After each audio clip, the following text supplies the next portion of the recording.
Hey everybody, we're all here, 6 o'clock. We're starting our conversation. We're just gonna give a few minutes to listen to this music, get a groove, and then we'll start our conversation around 6:01:59.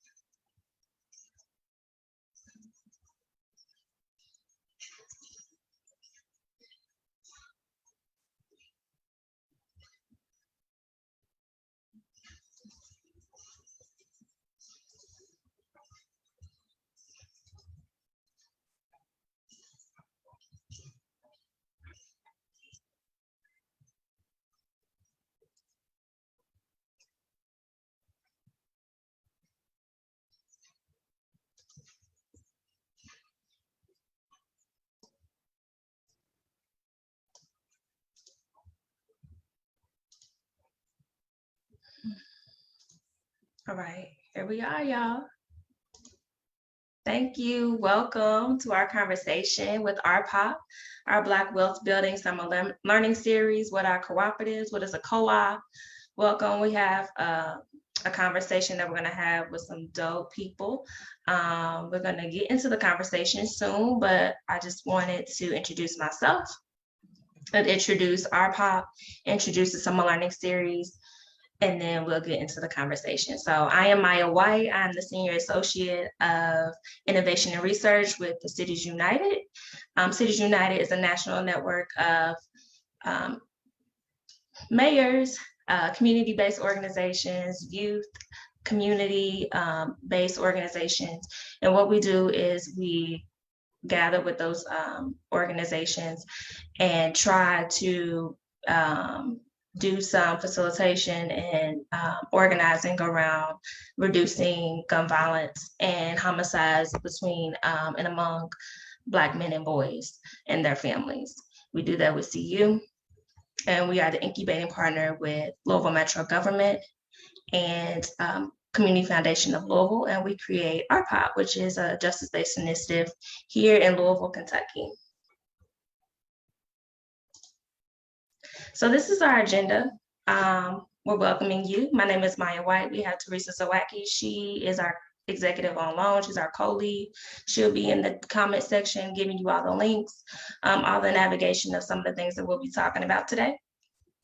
We'll have some intros and appreciation to the people who's on the panel and the people who have made this possible, like RPOP. And our partners, and then we'll have a co-op background and history with Siobhan Evans. We'll have our conversation around co-ops with everybody on our panel, who is phenomenal, and then we'll have a question and answer that will follow up, and then a wrap up.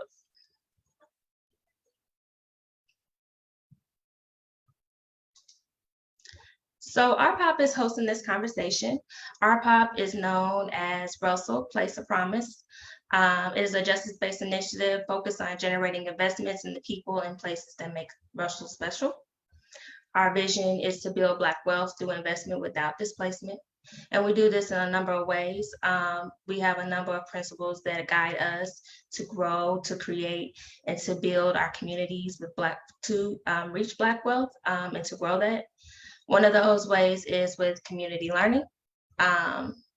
We mentioned community learning to make space for innovative thinking and shared learning. So we're doing that in this space with the Summer Learning Series, and how we gather together to learn more about how we want to build Black wealth in our communities.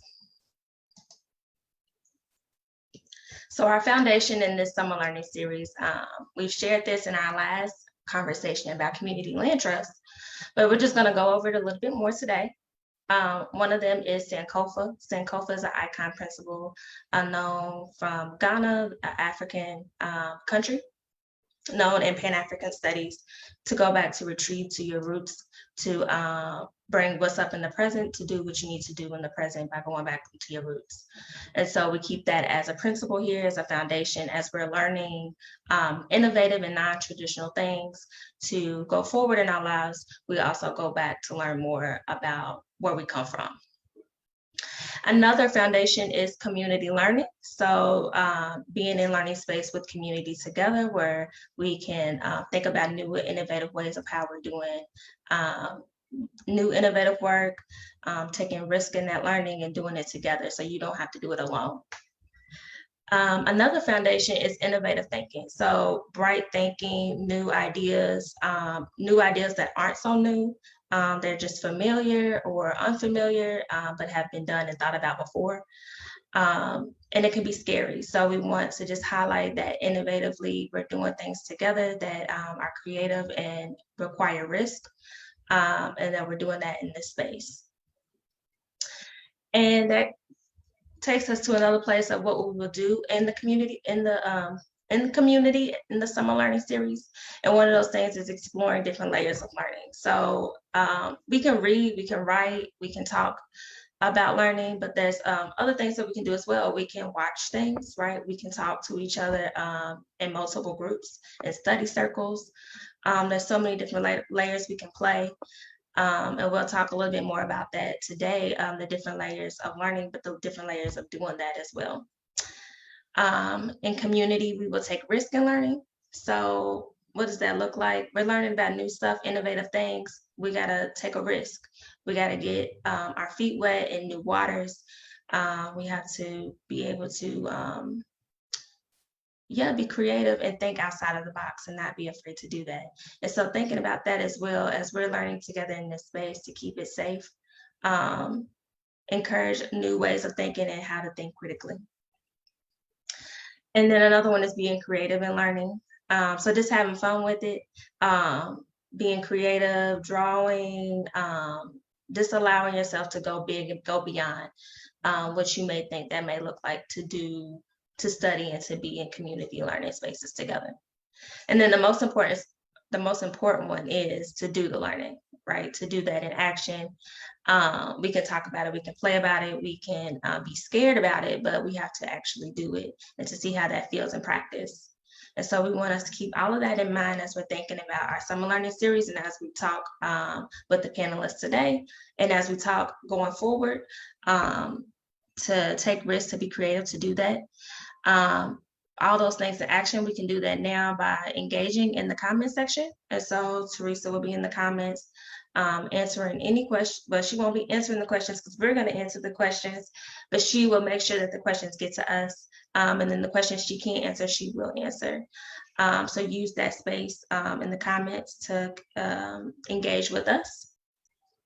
But also keep in mind that this is a brave space. This is a safe space for us to learn. So people may have questions that may seem like, very critical or out of the box, and allow that space to be there for us to be able to learn together and share that respect with one another in that space as well.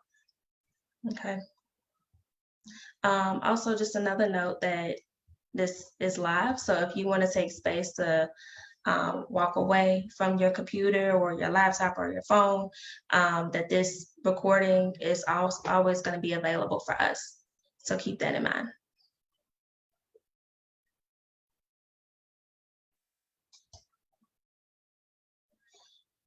And then we want to say thank you to our partners and our neighbors. Thank you to Cities United for holding the space for RPOP, but holding space for us to be able to have this conversation and do this learning series. Thank you to Louisville Community Grocery for being a community and doing such dope work, such innovative work around cooperative building and organizing. Thank you to Play Cousins Collective for always just being in community with us and taking care of our babies and doing that in such dope and enlightening ways for our community. Philadelphia Area Cooperative Alliance, thank you for becoming new friends of RPOP, new friends with Louisville, Kentucky, and our organizations. We appreciate you and extend that love and care to you all in the work that you're doing in Philadelphia. And then thank you to Louisville Metro Government. And then let's see here. So we're going to get started into this next segment. This is going to share our cooperative background and history nationally, and Siobhan is a national organizer, and she's going to be sharing some information with us around cooperative backgrounds and history. Cool, thank you, Maya. Big thank you to you and RPOP for hosting this, and to all of the incredible folks who are on the call today. Excited to be here. So again, I'm Siobhan Evans, she, her pronouns. And yeah, I just wanted to take a little bit of time. I'm gonna keep this pretty basic to give a little bit of background on co-ops, but in particular, I think in cooperative fashion, I'm gonna keep this somewhat familial and communal in our history. So I wanted to just take a moment to just, I guess, invite all of the folks who are listening into this conversation to really think about the ways that cooperatives and collectives and communal leadership have played a role in your life and in your history. That for me is one of the most important pieces when thinking about cooperatives and in having this conversation, is just really remembering that, yes, there's a number of very technical pieces of cooperatives and of developing cooperatives, but there's also so many pieces of cooperatives that run through our like current living, and in particular for Black folks in our community's history. So that's one thing that I just wanted to try to ground this conversation in, is thinking about sort of that historical perspective and how it shows up in our daily lives.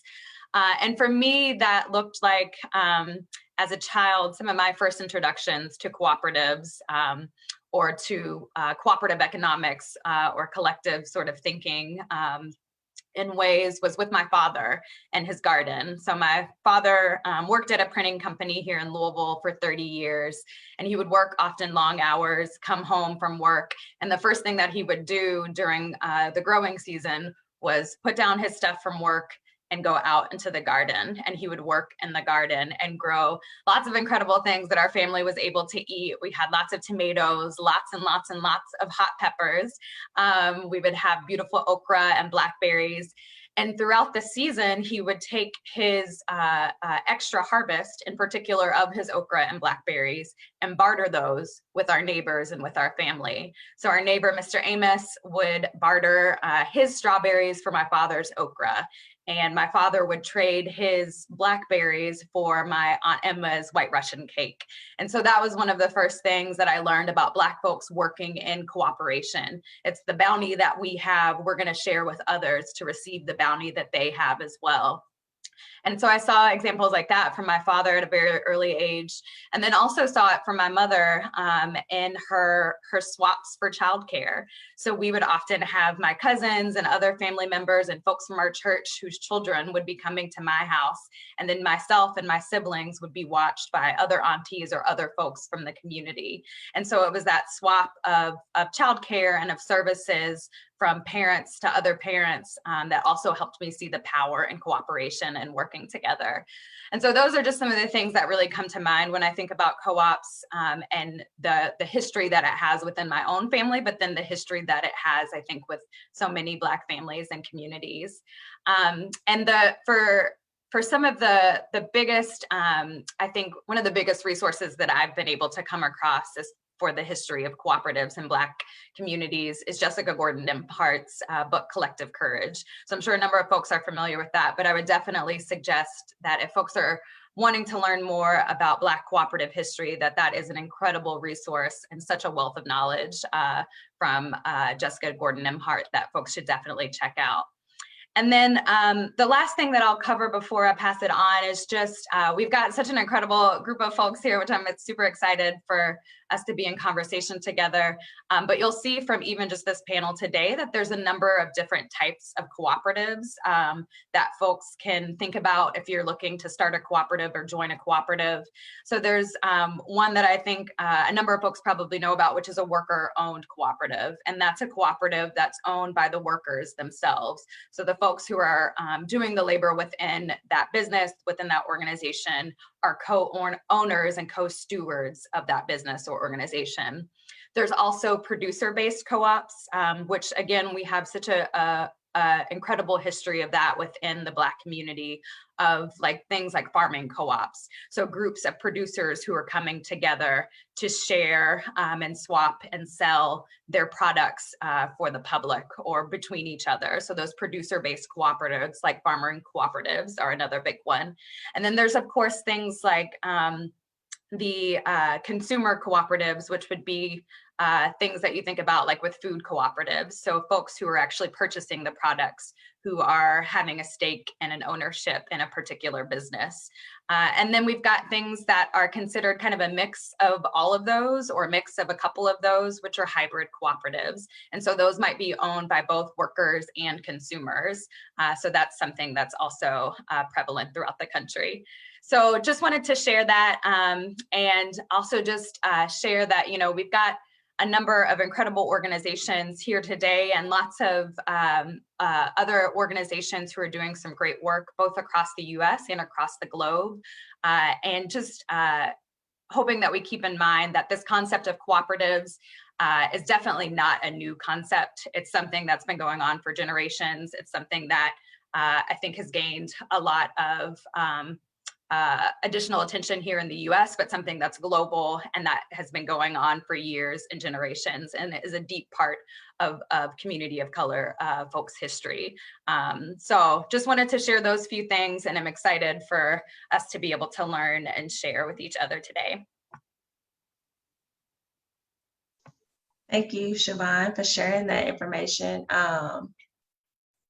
You know, certain things that we do in community with each other is so like ingrained, and we just do it and we be in community with each other, but we don't realize like we can actually, I don't want to say it, we can actually kind of build something more if we understand and we kind of highlight exactly what we're doing and talk about it with each other, and just we'd be such in a state of doing.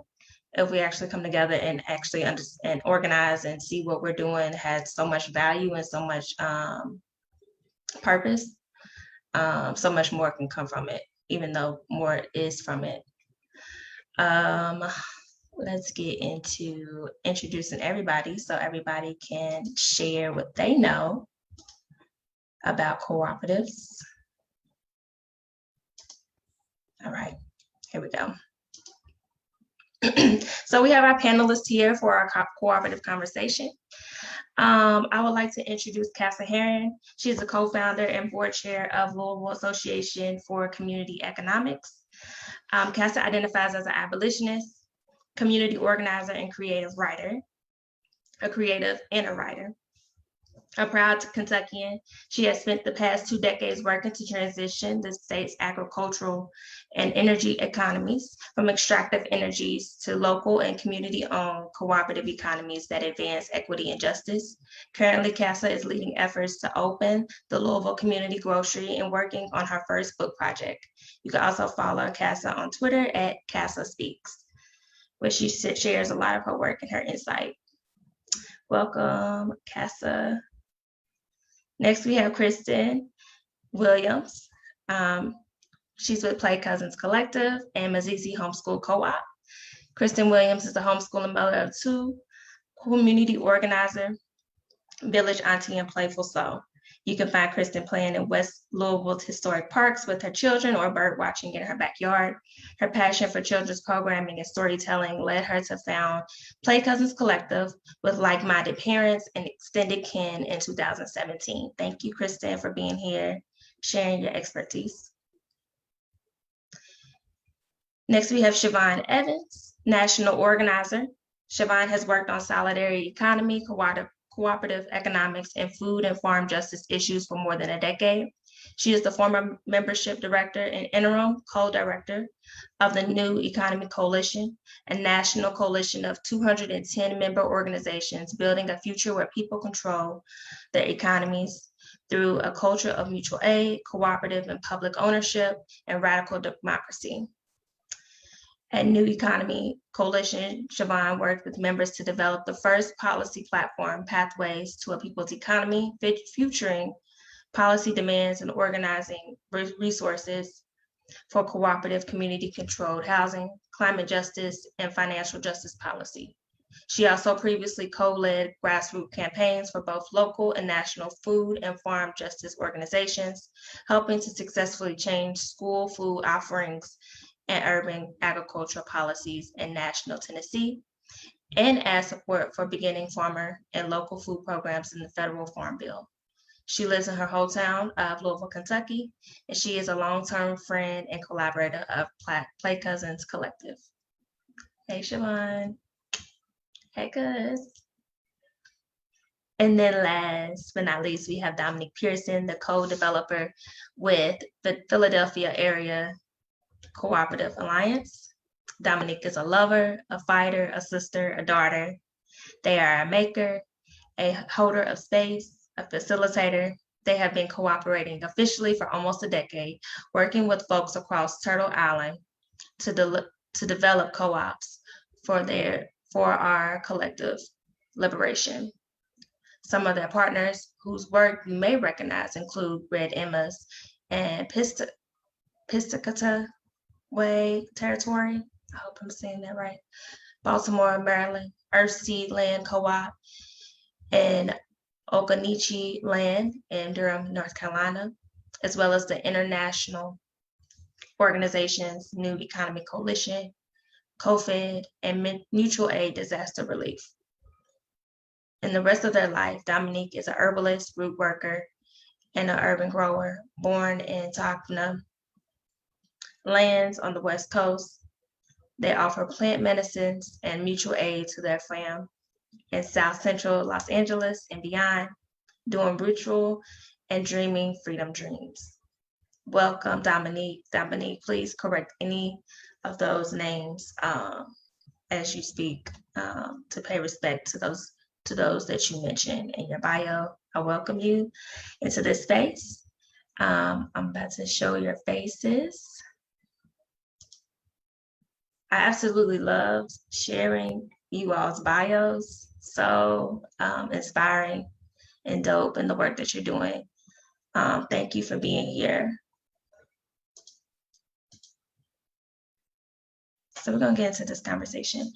Siobhan has shared some of the work that we've kind of been doing in cooperating, being in cooperation with our communities and our families, and how we do that without structure, right? This idea of structure that we think it is. But I'm just gonna highlight this question to you, Casa and Dominique, and you all can play back and forth, whoever wants to go first.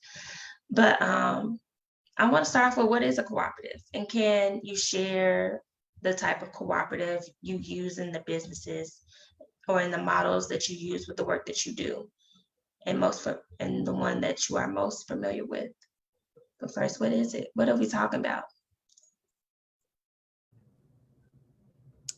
Sure, I'll chip in here.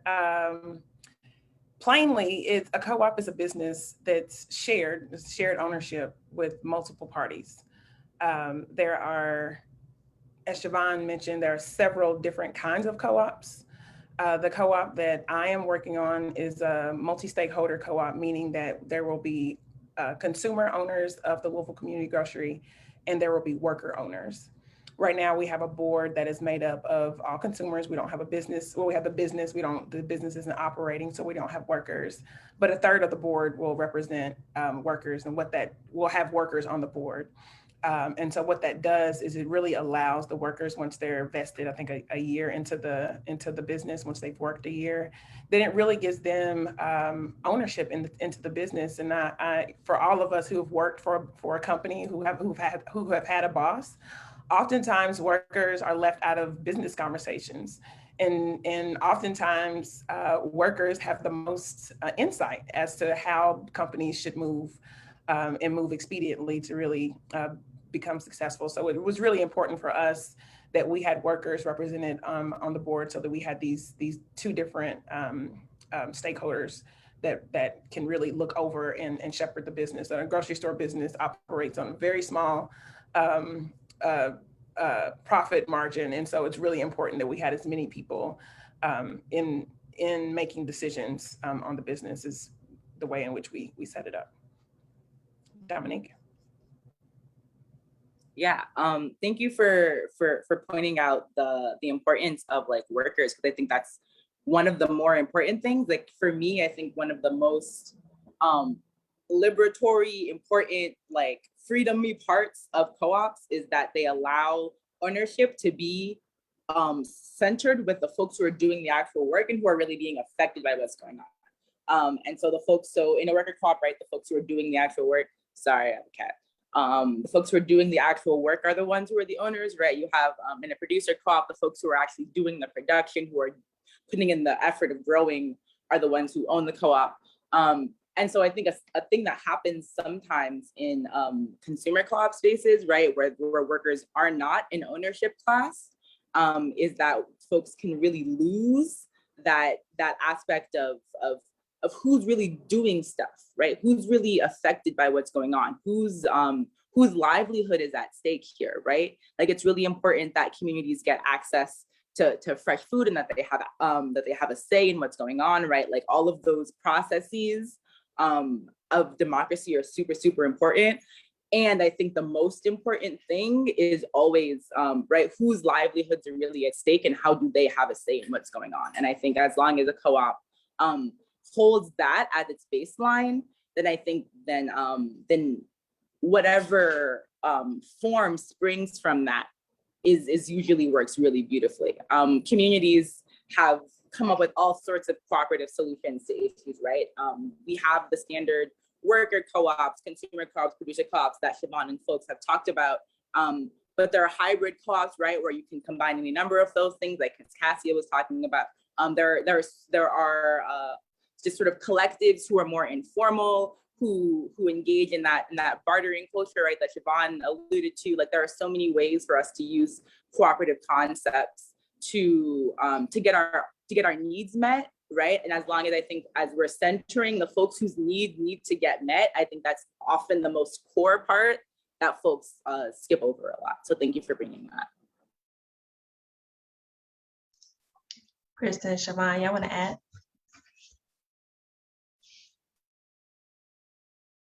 Yeah, I could just say from what I heard from that too was just that for us, by us piece. That's just like most important, you know. I think that if as soon as you get away from that, then it's no longer, you know, true. And I think it's beautiful too that this is kind of the trend. I think what we have right now is not sustainable as far as like individualism and capitalism, and just the way that we've been functioning is destroying the world. And we have to get back to like indigenous practices. So it's just beautiful to see everybody just trying to get home, you know.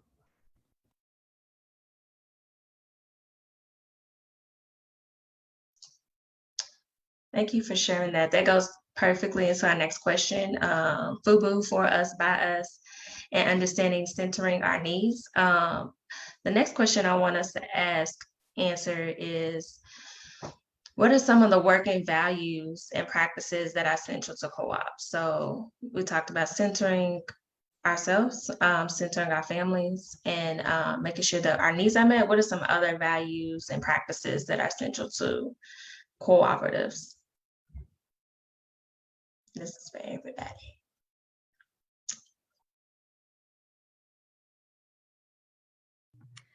I'd say one that comes to mind for me is the importance of not falling into the traps of repeating the dominant the dominant extractive capitalist system within cooperatives themselves. So not bringing in those layers of extraction of the workers, and not bringing in what we often see in the current, capitalist system of extraction, white supremacy that's embedded throughout. So I think that that's a critical piece of what we're working to not have within cooperatives, and trying to really center again the voices of the workers, the voices of communities of color, and making sure that that's at the foundation of the work that we're doing. Yeah, I think in line with, oh, go ahead. I was just going to say that looking at Eurocentric I guess, shapes of power, of how you see everything so linear, or it's like a triangle and this person's on the top, you know.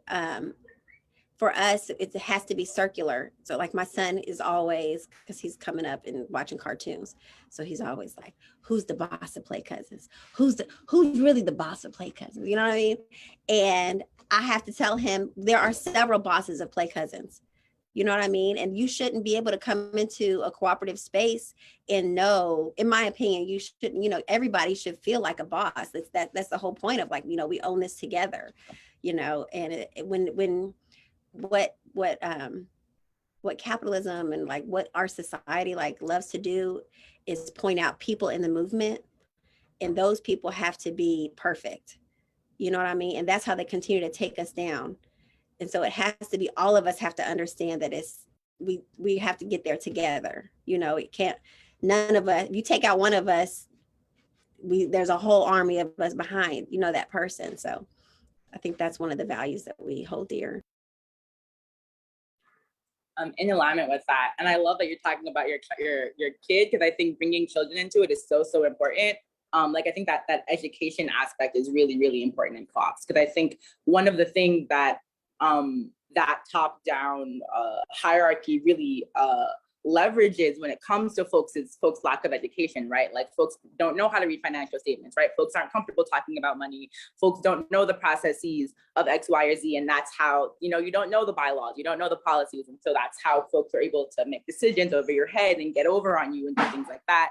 And that's how folks, you know, don't know how to negotiate for pay and all of those things. And so really allowing and making space, like active, purposeful space for folks to be educated continuously, I think really helps. One is a core tenet of most co-ops, and it should be. And I think really helps us sort of flip that power, even outside of our co-ops, because folks can take that education and bring it out to the community and things like that. These are great values, and it makes me feel good because I'm like, oh, these are the things that we do. But Kristen, I have a similar story with my daughter. She was just like, I've been working on this grocery store for 6 years, and she was like, so we gonna be rich when this grocery store opens? And I was like, no, it's gonna be us and hopefully, you know, 2,000 other owners, and we're all gonna share the profits after year 3 when we think the grocery store is gonna be profitable, and those profits are gonna be really small.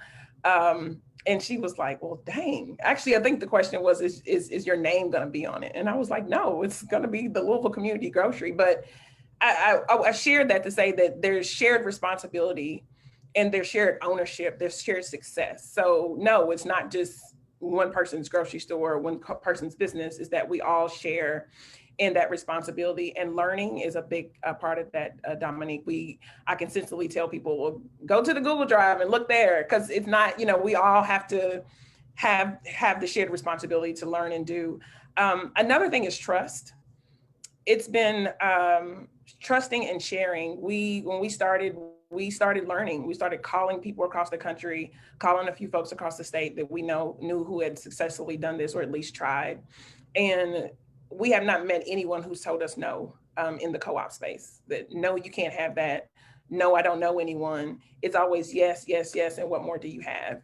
And so we try to do that. You know, we do that the same way in which when people, you know, reach us and ask us for resources or connections, is really trust and sharing with folks, because, you know, it's all of us and none of us.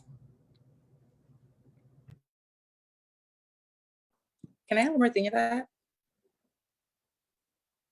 I just wanted to also add that I think what I think a couple of folks are talking about when it comes to like going back to our indigenous practices and things, like, in my opinion, and this is, I'm guessing, an opinion that a lot of folks share, like, ownership really is like a stopgap. Like, ownership is not necessarily right, like, I will say, as an Indigenous person, right, I do not think of myself as owning land, right? That's not a thing.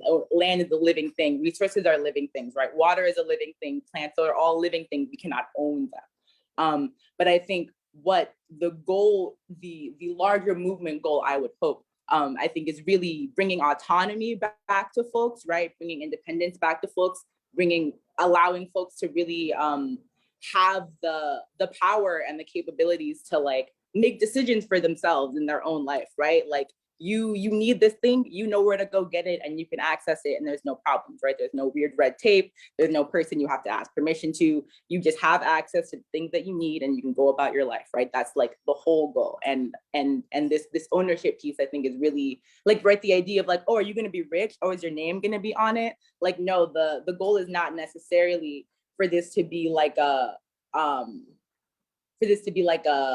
like a trophy, right? This is not a statue, right? Like, this is a way of accessing resources, right? And we all need to be a part of that, right? This is not a game of like fame or fortune. The goal is not to be popular. The goal is not to be like, this is the best idea and I came up with it. The goal is people need to eat.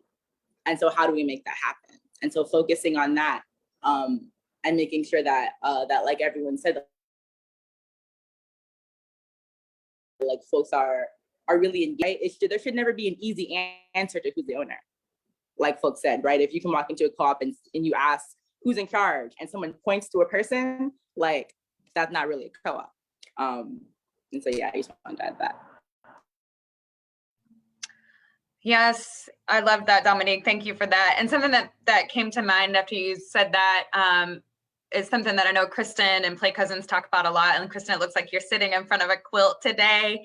But oftentimes we talk about weaving the community together like a quilt, because together that can, that's so difficult to break through. It's so difficult to knock one of us out. Like Kristen and other folks were saying earlier, it's like, if you try to knock one of us down, then you got to come for everybody. So it's like, Dominique, I appreciate you highlighting that, because there are so many additional pieces that are critical to this cooperative work, even outside of ownership. And it's a lot about just bringing community folks together, having that network, having those resources, and ensuring that we all have what we need, and that we're all like in this like strong, cohesive network together, so that we've got each other's backs when we need it. So yes. I want to add to that too, in that we talk a lot about centering the vulnerable. And the idea is that for us, in our programming, we're thinking about our children as the most vulnerable among us. And if I create a door that's big enough for my child to walk through and with all their needs, then everybody else in our community can walk through that same door, And I think that's important, because there's also a piece that we have where it's like we're creating language all the time. And sometimes you'll find that people they want to use education as like that barrier to like who gets respect and who doesn't get respect, or language big, like heavy, you know what I mean? Like, you got to talk this way in terms, like that's such a huge piece of like white supremacy. Is like, here's the catchphrase for all the grants this year. Put this catchphrase in your grant if you're going to make it, you know what I mean?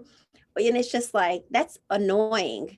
And it's important for us, like, it's like as Black folks, like, to appreciate the knowledge and the language, and to create language around like the stuff that this is not new stuff, you know what I mean? But bringing it to the forefront and giving it like, put some respect on my name, like giving people respect and respecting people, and what if they showed up as vulnerable and authentic in that space, like speaking to them with authority and say, I hear this is what I'm hearing, you know what I mean? Like, I don't know, just giving people the weight that they deserve. And so in so many spaces, if you come vulnerable, then it's, you feel vulnerable, and you shouldn't have to feel like that in a truly cooperative space. What I enjoyed hearing from all of y'all is these principles and these practices that are not normal, that are not a part of the status quo. And I'm thinking about kind of this movement we're having now, like building Black businesses and building wealth in our communities, and wanting to do that in a normal way, and wanting to do that in a non-normal way, but not having all the resources or the comfortability or the access to understand like how to do that. How do you all navigate going outside of the norm in the cooperatives that you all are doing, or the cooperatives that you have organized? How do you make the people feel comfortable in the not normals and doing outside of the box outside of the box organizing and implementing business-like structures like a cooperative that's not normal to like what we know as the LLC or the corporations that we're used to implementing and building for Black wealth. I'd like to speak to that two ways. So I'm going to speak to it as an organizer and organizing my community, and then I'll speak to it as a fundraiser who's trying to raise $9 million for the grocery store. When I'm in community and when we're organizing, when I'm facilitating a meeting or trying to move people in our space, you know, a lot of it is just really, to Christian's point, as much as possible, really helping people to feel comfortable about what they don't know. You know, like at my table, I'm the expert. And it's because I started the vision. I was the first one to learn, but it's not that I have everything. It's going to take all of us. It's not just me. It's all of us around the table. Everybody brings something. So a large part of our work is helping everybody, that even though we might have a different level of knowledge, we might have a different experience, that everybody has value. That everybody brings something to it. Everyone can ask somebody to join a co-op. You know, like everybody can do something. And so really helping people to identify what your something is, what your thing is that's going to add to the pot is important. And it's important for us to be able to trust that, okay, if this is the person who's gangbusters over flyers, we're going to go to that person and trust that whatever they do, they're going to market the heck out of our stuff, and that's their thing. And so it's, you know, really helping everybody see their talents and their values. On the flip side, when I'm in front of funders or trying to convince somebody to invest, to some degree, I've got to use some traditional terms, and I've got to help those people take more risk. And I've got to help them to understand that it's a risk not to try. It's a risk not to invest. And that the work that we have done on our side of the table is everything that they need to make this project. We're offering something that we don't see in our community that is so I'm in this space with the Movement for Black Lives with a lot of other folks who are doing different kinds of businesses. I'm messing on this language because we keep having this language, and Jessica Nembhard, she doesn't like to be called doctor, so I feel comfortable saying Jessica Nembhard. You know, we were going back and forth around language, and we were fighting about, like, it's not non-traditional. This is actually pretty traditional, the work that we're doing. We've been taking care of ourselves, and we have been putting our money in the Kittle, and then it's your turn, Dominique, to spend the money. Like, we've been doing that. And so a part of my work in helping people to invest and finding, you know, funding is really helping people to see, like, turning that around. Like, we've done our homework. We have a business plan, and we've got your performer, we've got all the traditional kinds of things, but it's owned differently. The person who's speaking before you is someone that you've never met before, and you probably haven't had someone like me in front of you talking about this. So it's really helping to turn the tables and helping people to see the other side of what it is. Yes, we are still running a business. We still have to make some money in order to buy more food, to sell more food, but we're not in it to get rich. So our business model was a little bit different in that way.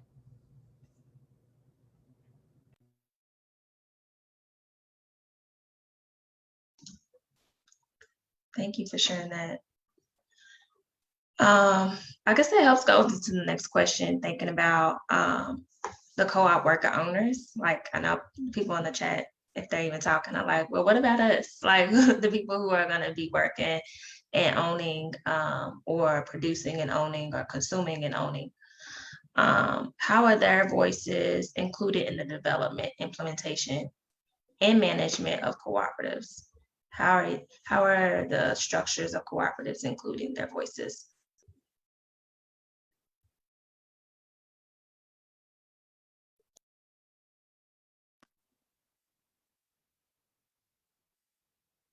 Dominique, I see you.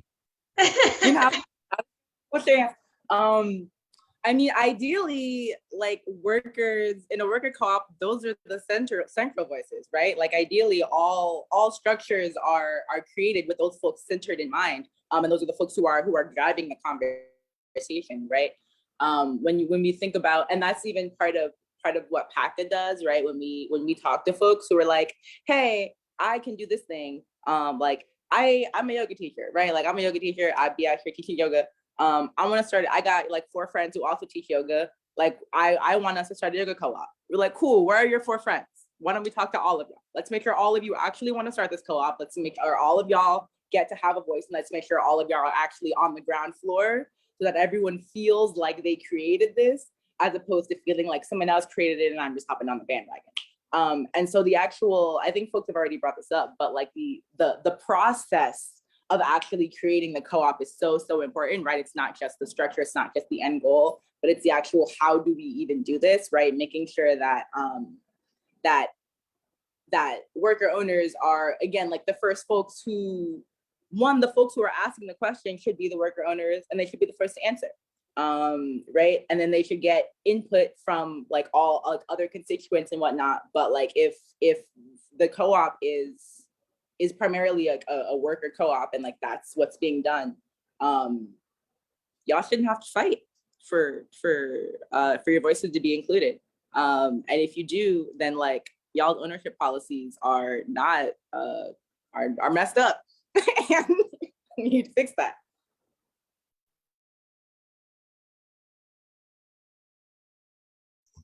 What does it look like in practice though? Like, how are the decision-making processes? Like, are we meeting, say there's a 2,000 members, like sometimes it's 2,000, sometimes it's 200. How does a cohesive decision get agreed upon? What are the layers of how it's agreed and not agreed? Or, is it by vote? What's that look like?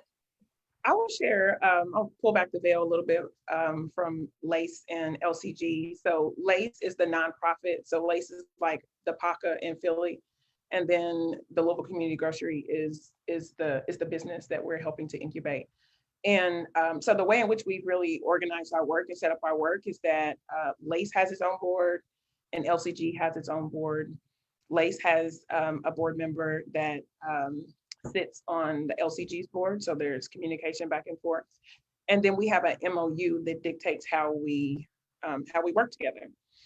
We have 5 committees now that are really solely focused on the grocery store business, and all of those committees are chaired by a board member from either side, either LACE or LCG, and the committees are populated by both board members from both, and then LACE has members and the grocery store has owners. So we're really integrated. And I mean, like super integrated. And as we move forward, we're almost pretty close to securing about half of the money that we need for the grocery store. But as we move forward, there are going to be some decisions that LACE will make on its own, and there will be decisions that the grocery store board will make on its own. And we really try to set up our structure so that we're talking to each other all the time. So we haven't necessarily, and our consultants are really coaching us to really get our decision-making processes really succinct, so that when we start making bigger decisions later on, and whenever we disagree, because they're just like, you're gonna disagree. We haven't really disagreed much, but when you do disagree, that there's a process by which each entity feels like we've been heard and that we can come to some consensus together. I would say just a tad bit of tension that we have at the moment is that, we don't have a business, and we're not quite we don't have a location for a business yet, right?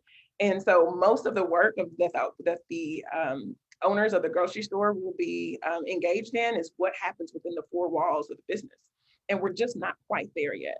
So it's a little spinning our wheels. Folks are a little kind of like, okay, when we're going to get a location, where we're going to start building. But that's really the time for the community, whether you've invested in the grocery store or not. That will be really the time for the community to really say, hey, this is what we want to see within the 4 walls of the business. The nonprofit's role is to acquire that property and get the money to build. And the 2,000 owners that we are looking to recruit, we've got about 450 now. Those will be the folks that determine what the colors of the shelves look like, what's on the walls, how often we get, you know, fresh juice, if there's a juicery in there, or whatever it is that people want. The owners of the grocery store really dictate how the business operates and what we're going to sell.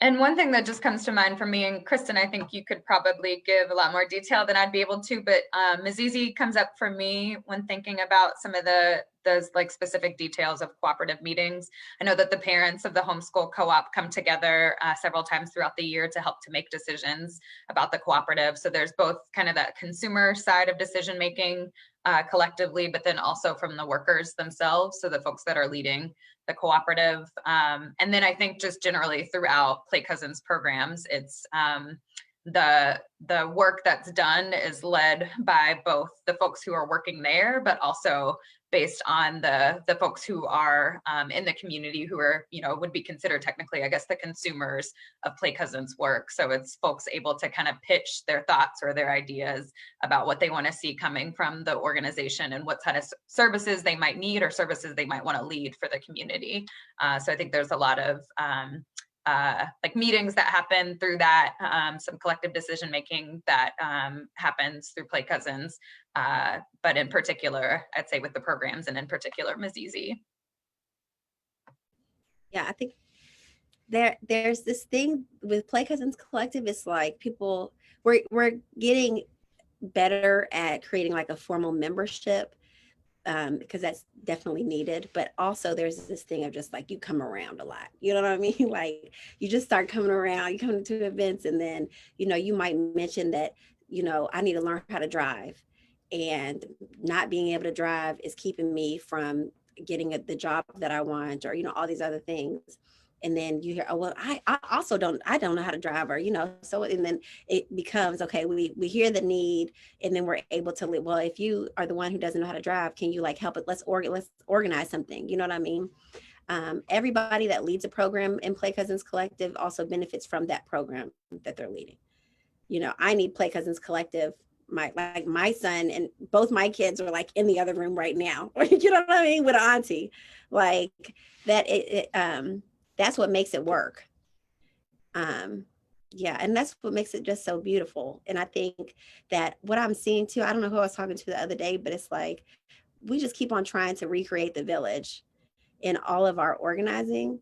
Like we really just want land. Like if you could just give me a whole bunch of land and I could grow my own food, and like you would just like stay over there and not like tax the crap out of me and come in here and bust my head and ask me where my permit is. You know what I mean? Like if I could just survive, we would be straight. Like I think that's another like value of the work that we're doing, is like we believe that we have the answers, you know, and that takes a lot of courage in the society that we're living in, where you've been educated against feeling that way from the time you were born, you know.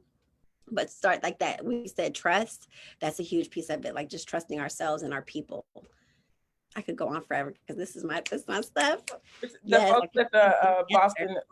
folks at the Boston Ujima Project have a thing where they say we've been knowing, or we be known, and it's like yes, that's the thing. Like people know. And when I started in this food justice work, it was where I started organizing farmers markets, and I just enjoyed hearing really these awful stories about how bad the food access has been, and we collected those stories and put it in a report so people outside of the community really knew. It's what the community's been living. It's what the community knows.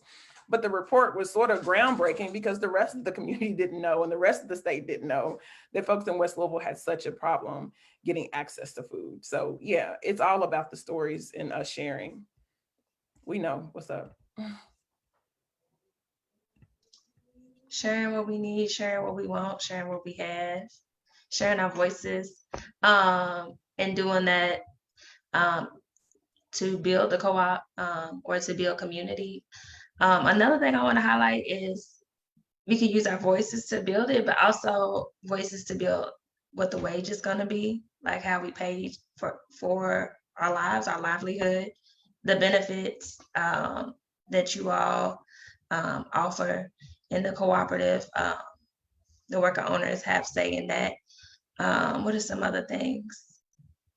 Benefits, wages, some of those little details that we don't think sometimes I don't think about it. Like I'll go into a workspace and they tell me what they offer and I sign off and I check off. But if I was to walk in that space and own some of that space, I would have a voice in what that looks like down the road or, around the next rotation. So that's one of my things that I appreciate a lot, thinking about some of the cooperatives benefits as well, using my voice, but also like the voice and the things that can benefit the livelihood of my family. We talked about yoga, like lifestyle, wellness, agricultural food, childcare. Are there any other cooperatives that you all have knowledge of that is needed in the community or needs to be highlighted? Oh my Yeah. God. So Dominique and I are both itches. I'm like, yeah. So I'll share a couple of things. So right now, if you're listening from Louisville, your Congressman Yarmouth has a really big job right now. And he's the budget chair, House budget chair in Congress, and Congress is going to pass this big old bill. They call it the budget reconciliation bill, but what you're hearing also is this infrastructure bill. One of the things that members of Kentuckians for the Commonwealth, I'm chair of KFTC, is really pushing for is investments in rural electric co-ops. So across the country, probably 50% of Americans, their power is powered by a rural cooperative, electric cooperative. So instead of LG&E that's owned by a European country running the power grid, it's local people. It's local municipalities that own the ability to power their communities.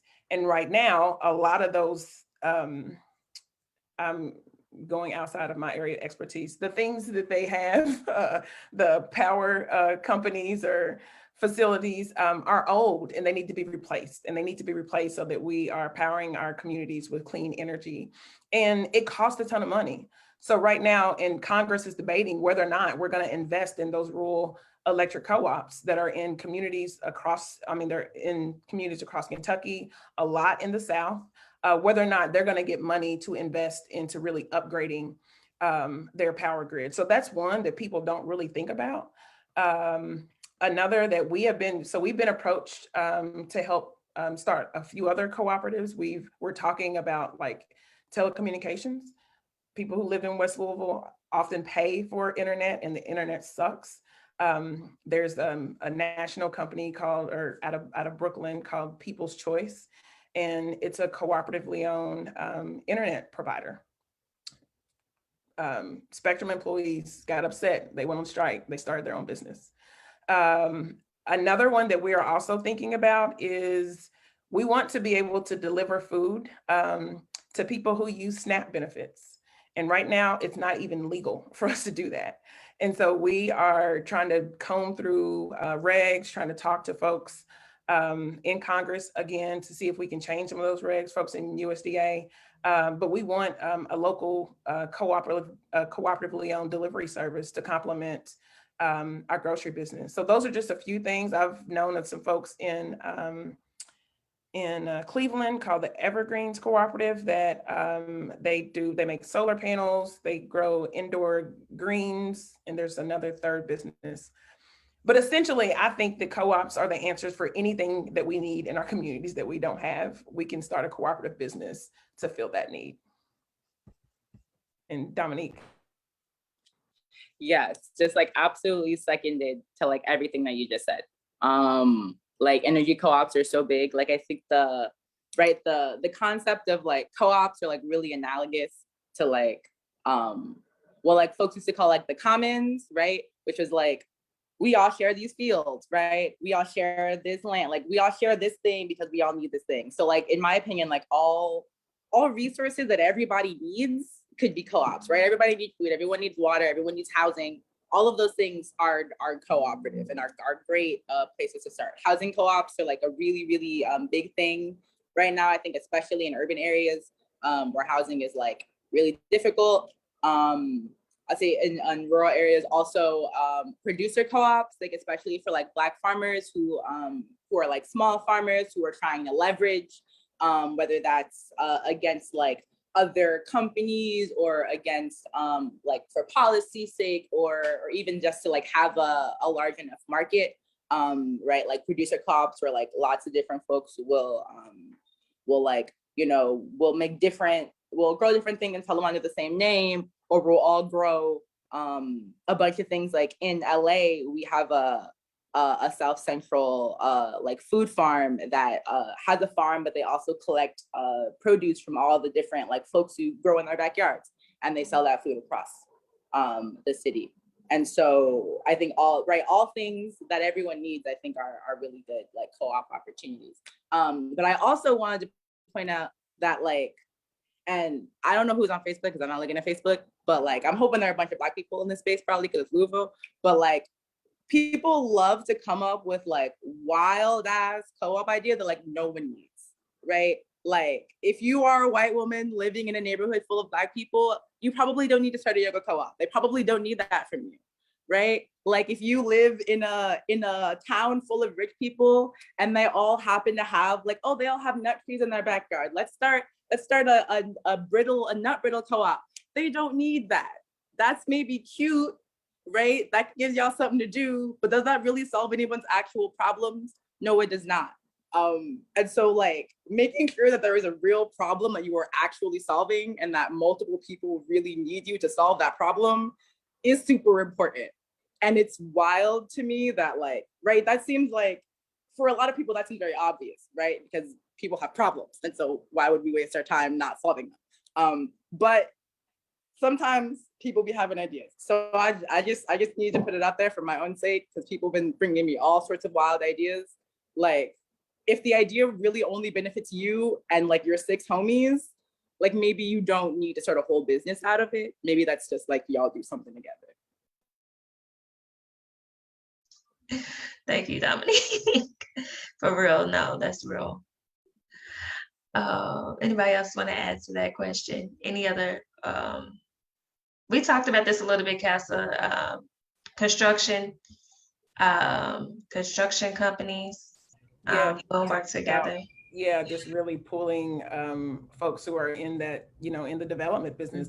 I'm building a co-op and I want to hire some brothers and sisters to build it. And I want to do business with, you know, Black and brown businesses to do that. And so it would be great if there was a cooperative business of painters, a cooperative, you know, development team. I mean, like seriously, there's such an opportunity right now in our community for us to be a part of all of these cranes that are going to be in our community, because there's a lot of money coming, not just our community, across the community, and we should be the ones who are rebuilding our own communities.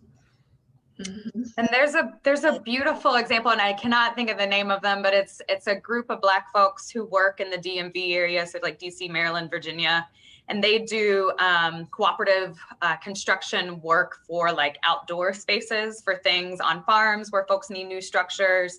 So they build like different structures out of like earthen materials, or if you need a greenhouse, they'll come and build a greenhouse. And they've been traveling across the country for some of it, but are mostly based in the DMV. And I cannot think of the name of it. I don't know if anybody else remembers their name, but yes, it's Blaine. I know you're talking about. I can't think of them either. Yes. Yes. So that is such a wonderful example. That's always that I love to bring up. And then there's another great DC-based Black-owned cooperative of folks who are creating meals from local farmers. So it's a co-op that's working with other like farm-based co-ops. So they're getting produce and food from Black-owned and Black-operated farms in the DMV area, and then making like meals, like doing meal prep service for folks, and then delivering that to folks that are in DC east of the Anacostia River, which is a predominantly Black community that stayed Black even with DC's gentrification and changes over the years. So that's just another great example that I wanted to lift up. And then something else that comes to mind for me, I don't remember if anybody else has mentioned it, but there's a number of like home-based service cooperatives, like cleaning cooperatives. So folks coming into folks' homes and helping to clean, folks doing home-based healthcare. So I think those sort of things have been big needs for a number of communities that folks have been able to build cooperatives around as well. Yes. Yes. And also those, I think those are super important because those are also like types of businesses, right, where folks are often treated super poorly and it's hard to have leverage. And so creating a co-op, right, like a cleaning co-op really allows folks who do this work that is often really like relegated to the back and allows them to have leverage and really be able to set their own prices and make sure that they have like good quality like materials and that they're treated well and all of those things. Also trucking, I just want to throw out, there's a group, I think it's Third Eye Trucking. They are, I believe, Black owned, and I think that they try to employ folks who are returning citizens. And they do like refrigerated trucking things, and I think they're just getting on their feet. But like trucking is one of those things, like, you know, like we don't really think about like construction, where it's like people need stuff delivered. That's real important, and people can make a lot of money trucking. And like it's one of those businesses that I think is like really useful if you like just want to go. Yeah.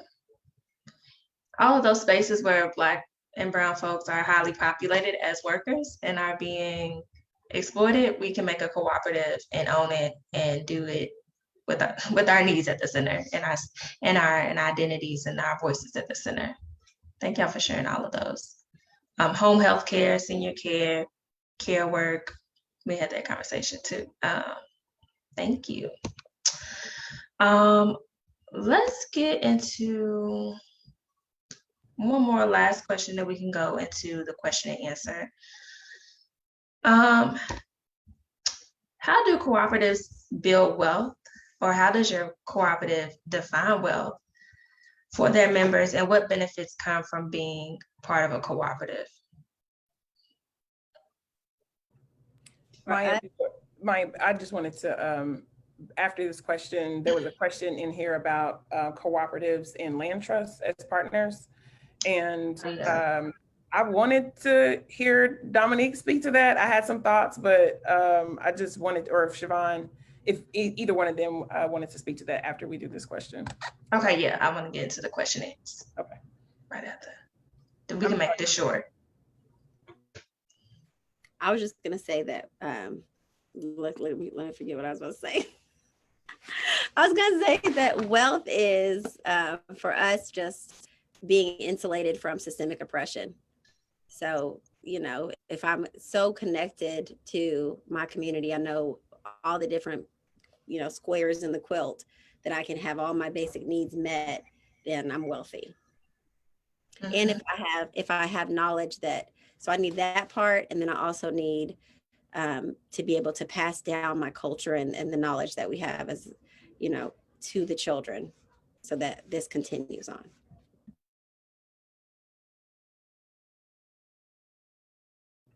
Yes, that's a great question. It's been something we've been trying to debunk in our work. You know, when you become an investor in a business, people just automatically see dollar signs. And again, the grocery store is not going to make a ton of money, you know? And so when we talk about wealth and we're trying to do more of changing the conversation, it's about collective wealth. It's about what we know collectively. It's about the fact that we'll have this business that we have all added something to, that's going to be at least 2,000 people who will they could be a voting block. Those 2,000 people can be moved to do something else, and all the other folks who support it. So when we think about wealth, we think about what else we can do together, the learning that we've gained collectively, and then passing that on to making the PTA run smoother, making sure that, you know, the baseball team has, you know, new helmets or whatever. There's a lot of we can define wealth in different ways. That means that we're then able to collectively help someone else, help incubate some other co-op or another business, because we've learned a ton, and there are tons of us who have invested in this one thing. Yeah, something that I think folks talk a lot about is like how long dollars will circulate in certain communities. And like, that's like, might be like a flawed way of looking at things, but I do think it's kind of useful, right? And so like, I think folks often say that like the like Black dollar circulates like a couple hours maybe in our community before it like goes off somewhere else, right? Because like you go to Target and you're paying like some white CEO salary somewhere else, right? Or you go to like Dollar Tree and like you're paying somebody else money, right? Or you're going to CVS and you're paying somebody else money, and you're not actually paying, like you're maybe paying like 50 cents of like someone's 850 salary, but it's not really circulating. And I think the thing that co-ops can really do is like all of that money that the community is putting into this or into this building, into this organization is all staying here, right? Everyone who's getting paid lives in this community or is part of this community, right? Like folks already alluded to, right? Like the money that you spend on that egg at that grocery store directly goes to that mom being able to pay for that person's extra helmet or for that person's knee pads or whatever it is, right? So all of the wealth that is generated by community members is able to continue and be circulated in the community if community businesses are owned by community members, right? And when they're not owned by community members, that's when money gets siphoned out. And so I think having that perspective, even in communities that don't have a lot of wealth, right? Because I think it is really important for us to acknowledge that like communities have been siphoned from, and like no amount of like penny pinching or financial acumen is gonna fix the fact that wealth has been taken. But where there is wealth, the ability to keep it circulating amongst people is really, really important. And so I think that's a way that co-ops can be really, really helpful in wealth building. All right. Yeah, Thank you. that it Oh, stops. I'm sorry. It's just, I'm a visual thinker. And so I just think about how right now, like there's holes that are in our community where all of our resources are just being, you know, sucked out and taken, and that siphoning piece. And it's like co-ops help to stop that up, you know, so that everything stays together and we can stay safe, you know. Thank you, y'all. We're gonna go into the question and answers that were in the chat. And this first one we had was, wouldn't it be best for those looking to build cooperatives and those looking to acquire land trusts form a partnership with each other? Siobhan, you want to start? And I'm sure you got plenty to say. I can try to take some of this. Yeah, I think that folks with those similar ideals of kind of community stewardship of land and cooperative ownership and stewardship of businesses are definitely well suited to be in partnership together. And I think some of the examples that folks have had are like community land trusts that may have cooperative businesses running in the structures that are on the land trust. And so a lot of folks think about solely housing that is connected to community land trusts, but there's examples of places that have like the entire community that is stewarded and shepherded by the community and is co-owned, including the businesses. So I definitely think that there are some powerful partnerships that can happen with that. And just like envisioning kind of the communities that I think so many of us are like wanting to see and in our visioning for ourselves and for our community, that definitely comes to mind of us being able to work together collectively on land and being able to work together collectively to resource our needs together. So that kind of bridges those partnerships of community land trusts and cooperatively owned businesses. Yeah. I think, I would just flip that. Yeah, I think a lot of that partnership is happening already. And there could always be more, but I do think that there is a pretty strong like thread between folks who do community land trust work and folks who do co-op work already. I think especially when it comes to agriculture and growing and things like that. Like Siobhan said, a lot of like of housing co-ops and like living space, I think is one of those things that also comes up a lot. And I think it's a really cool opportunity, I will also say, to really think like I was saying, sort of past ownership and like into like just like how can we be in better relationship with land. I think because community land trusts have this legal leverage in a way that like say a lot of indigenous folks do not currently have when it comes to like accessing their land. Like I think using community land trusts and like lawyers and folks who understand that language as teachers and as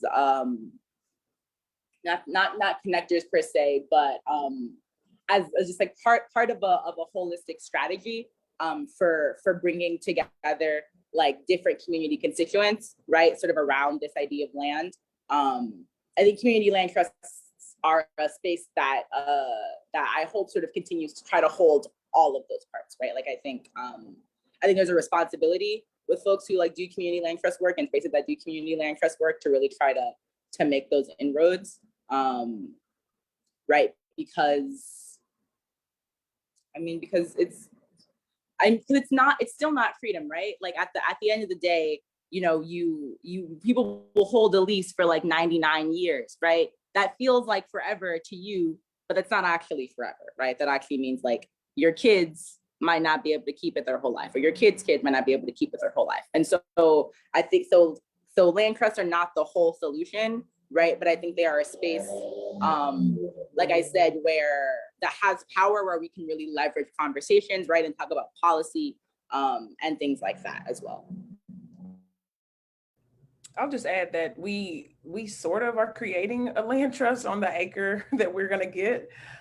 LACE is a membership organization, so folks become a member of LACE, and for the grocery store, LACE will be the landlord for the grocery business. So the owners of LACE will own a piece of property collectively, and then lease that piece of property relatively cheaply to Louisville Community Grocery, that will allow the business then to operate on small margins and not have to worry about a very expensive mortgage.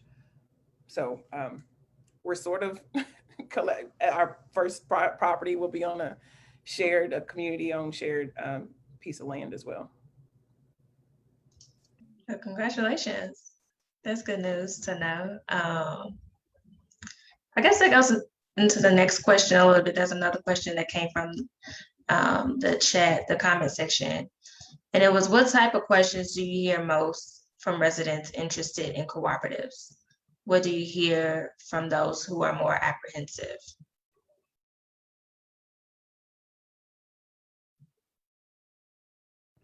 What does ownership mean? What do I get? Where will the grocery store be located? And when is it going to open? Those are questions. Okay. Yes, that's real. One thing that comes to mind for me is the hesitation, understandably, of when thinking about the history, in particular in Black communities, of extraction and exploitation and stolen wealth. Sometimes a hesitation to think about what co-ownership looks like in a business model, and what technically wealth sharing looks like in a business model. So I think that that's definitely a question that's come up.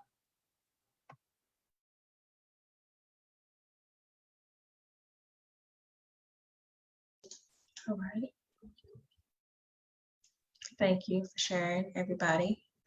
And then one of the last questions, probably not the last, hopefully we get a few more. We got a few more minutes, but this is the last, it's a long question. Recently, Toy Marie found a business for the people, made an Instagram post on how ambition and success show up in oppressive systems. Ambition is admired as striving to make the most money, becoming rich in competition. It's individualistic. This language also shows up in business and entrepreneurial spaces. Ambition, quote unquote. Ambition is defined inside of imperialist, white supremacist, capitalist patriarchy, means vertical growth that is based more on individual gain and ascension. What if ambition meant that our growth was horizontal and included others and not just ourselves? The question, how does ambition show up in co-ops? How do we shift the entrepreneurial ambition to collective growth? I loved it. I like that question. Anybody want me to repeat anything or answer that question? For me, it makes me think about the way that you apply for funding has to be different. You can't just, for us, because we're, a nonprofit, and it's not a business model the same way as other co-ops are here. But when I think of that question, I think about the fact that the way we use money has to be different, and the goals that we set have to change. So it can't be, well, you're going to give us this money, we're going to do this new program, or, we're not going to try to meet these goals that other people set for us, that we don't have to keep on getting bigger and bigger and bigger, or doing this brand new thing, that we can create a system that is a living system that is responsive to our needs and can shrink and grow as needed. and not to be influenced by these, the society at large, just to trust that we'll be able to meet the needs that as they come. Yeah, I think it's really important for folks to understand that like businesses are not going to save us, right? Like Black business creation, Black entrepreneurship is not going to save us, is not going to like create liberation, unfortunately. If it were that easy, like we would already be there. And I like folks have to be here for something other than money, right? Like I think when people talk about business in general, like I think there's a really easy like shorthand that people get into, right? Like I'm like, we build wealth, I'm trying to get rich, saving stuff for my kids, right? Whatever. But like I think part of that shift in mindset, I think is really asking yourself and asking other people, like, what are you really, really here for? Like money for what, right? Like wealth for what? Like what are the actual purpose here? Like what are we trying to build, to move forward into? What is the actual world we're trying to see, right? And so we can actually understand our motivations beyond just building wealth, so that our success is not only tied to how much money we're making, right? Our success can be tied to how many people we serve. Our success can be tied to how much land we have access to, how much food we've grown, how strong our relationships are with each other, right? How many children we've educated, how many people are happier now that we're here, right? There are so many other markers of success other than wealth building. And I think trying to helping folks get to what's underneath. And again, like what we want to build wealth for. And so often it's stability, right? So often it's like, I want to build wealth so I don't have to go hungry. I want to build wealth so I know that my kids are clothed. I want to build wealth so that I know that I can, jump in a car and go somewhere when I need to. And it's like, let's talk about the other ways that we can make sure that happen, that don't center money, so that again, our success can be measured by things that are not just how many dollars we're making. Yeah, I think a lot of times too, people are just trying to prove that their lives have value. When we think about just, people are just dying and working themselves to death and trying to get this wealth just because they want to be able to say that they're important, or, that somebody should listen to them. I mean, I go to the reason I wear a certain type of clothes when I go to the doctor and use a certain kind of English, because if I say I'm in pain, studies show that you're not going to believe me. You know what I mean? So it's like, is that part is like, if wealth didn't do that for us, and creating a system where wealth doesn't have to do that for us,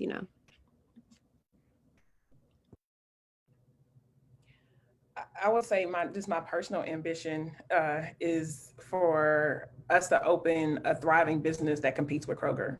That is certainly ambitious. We certainly see them as a competitor, but not really, because we feel like that we're building a business that we're going to create something that we don't even have to compete with Kroger, that folks are going to be coming into this business, one, because they're owners, and two, because it's going to provide the sort of service and respect that people need. And we're going to have the kinds of things that folks want. And we want to replicate that around the community. We're not the only ones, trying to find solutions to the food access problem. And so we want to support and be in community with those folks. Our store will probably be bigger than some of the other stores. So we're really ambitious about being able to provide product to the Black market and work with Megan Bell to provide product for her businesses. And we want to incubate other smaller, groceries when these new housing developments happen in our community. It's just not one new grocery store that's going to serve everybody. And so we want to be able to share and be very ambitious. I want to use that word, be very ambitious about how we really spread the knowledge that we've learned throughout our community, so that folks can get more food and build the kind of businesses that really respect and speak to our needs. I just want to add that on my way here, I had to stop by, I didn't stop by Kroger's, but I was driving past Kroger's, and the people were sitting on, they had turned carts over to sit on the carts, because although they painted this giant mural, they have yet to provide seating for the people who live here, who shop here. And that just made me so angry. I was going to bring up the same thing. Kroger has completely failed us, right? So Casa, I think, you know, what you're doing is absolutely meeting a need of the community, and the work of folks who have been doing some food justice efforts in the city. It's just like Kroger, quote unquote, maybe a competitor, but it's like they failed us a long time ago. So just beautiful that you all are able to help us to meet that need and fill that gap. And look, the first conversation that we had with a distributor, I was just like, so how you gonna how you gonna help us compete with Kroger? Like, you gotta give it, like, we know they're gonna come for us, so you gotta help us compete. So They trying. they are. Thank you, y'all, for y'all definitions and your words. Last question. What do you think about cooperative schools? I wish there was a play cousin when my kids were little. We are trying. We are trying as hard. I mean, we have so we need funding. That's what I think about cooperative schools, because we have reason we're sending our kids to JCPS is because we don't have a choice, you know. And the reason I'm not sending my kids to JCPS is because I have right now, we've created the homeschool co-op, but it's only twice. It looks like it's going to be just twice a week this year.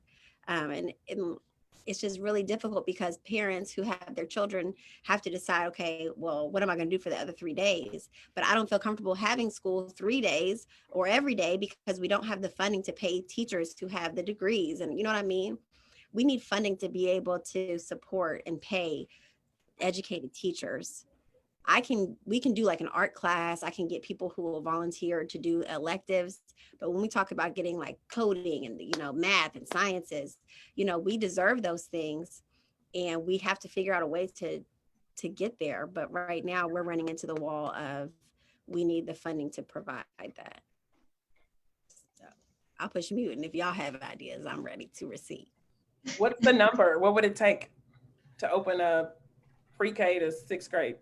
For us to do the 3 days a week, not including like a location or anything like that, but just like paying people, would be like $72,000 just the 3 days. That happen. We can make that happen. Yeah. I'm trying. That's totally. Need some help. Yeah. Yeah. I always talk about that because right. And that's one of the things, right, where it's like, this isn't a business, right? Like the point of this is not to make money. This is not a revenue generating thing. And yet it's so important, right? How do we make this happen, right? How do we connect with like nonprofits who got funds to be like, y'all need to dedicate X amount of funds every year to like helping us pay people if you want to be able to stay in our community, right? Like, how do we make that part of a necessary tax? Like, those are things that we got to be talking about. Yeah, how do we create revenue streams for Play Cousins, y'all? And we do. When we were having in-person meetings, Play Cousins was our collaborator who did our childcare, and we can't wait to start having in-person meetings again, because we will definitely contract with Play Cousins. But that's what the work is us doing business together. When we talk about creating wealth, that's what it is. It's not necessarily, again, us getting rich, but at least having a revenue stream so that you know that there's this 10% of your business is coming on a regular basis because I've got this relationship with this other co-op and they promise they're going to do business with me. So that's how we grow money. That's how we circulate our dollars, by doing business with each other. And Christian they were always on time, early, and they did their work. So that's the other thing. If we're going to do business with each other, we got to like really do business with each other and treat each other right. Like the money spends with Christian the same way it's going to spend with somebody else. Mm-hmm. So there's a new Coleman prep that's out, and it's to 2nd grade, kindergarten through 2nd. But Play Cousins is trying to, I think a lot of this like starts with just like asset mapping and seeing who's doing what, and then just making sure that you have access to all of those people. So I've been, in conversation with Jasmine Reed with Reading Words and Decode. We were talking on the way into the office today. We were just talking about how if we could just get a space, we could co-own the space. But, I would love to bring folks together who, there's all these different little pockets. I had texted Tarsha and said, okay, if you do Monday, Wednesday, and Friday, I can provide school on Tuesdays and Thursdays. But it takes that kind of innovation to get our children in safe spaces where they can learn and stand up instead of having to sit in their desk, or, you know what I mean? If they move their hands too much, they're not going to be put in detention, Yeah. We definitely need the spaces, but we have to be creative about the answers. And we're doing that. We're doing that. We're creating the solutions. We got the grocery store. We got the childcare, and we're building the resources right now. We're shouting each other out. We're creating solutions. And so I appreciate you, Kristen. I appreciate you, Casa, and I appreciate you, Siobhan and Dominique, for just coming to bring your voices, but also bringing your expertise and the solutions that you have created and that you are creating for us to be in cooperation with each other. I'm gonna wrap us up at 7:30, but I'm gonna share a few other things because our pop does business. We was all shouting out Play Cousins because I feel like everybody weaves through Play Cousins in some way. I work with Play Cousins, like Play Cousins is family, it's true family. So we appreciate and love y'all. And some of the work that we've done with Play Cousins is the Ujamaa workbook. Wanted to shout that out. It's a child's workbook that has a main character named Harmony, and she goes through different businesses in the community and engages with different activities for connecting with those businesses, and has curriculum in there that you can engage with your families and your children. So if you all want to know more about Ujamaa, the workbook and the work that we've done and are doing in community in Louisville, where Russell Place of Promise and Play Cousins, please check out this workbook. I love it. It has so much dopeness in there, and dopeness meaning just like creative like lifestyle building around cooperative economics. So thank you all for just always being innovative and loving to our babies. We need that. And being that weaver through the community, like we've all been connected to Play Cousins. We appreciate y'all. And we're just gonna close it out. Join us again on Tuesday, July 27th at 6 p.m. We'll be at Joshua Tabernacle Baptist Church. And we'll have a community learning circle in person for this conversation around cooperatives, facilitated by RPOP and Louisville Community Grocery and Lace. Play Cousins will be there. We all gonna be there. So just come and join us, have some fun, and we will see y'all soon.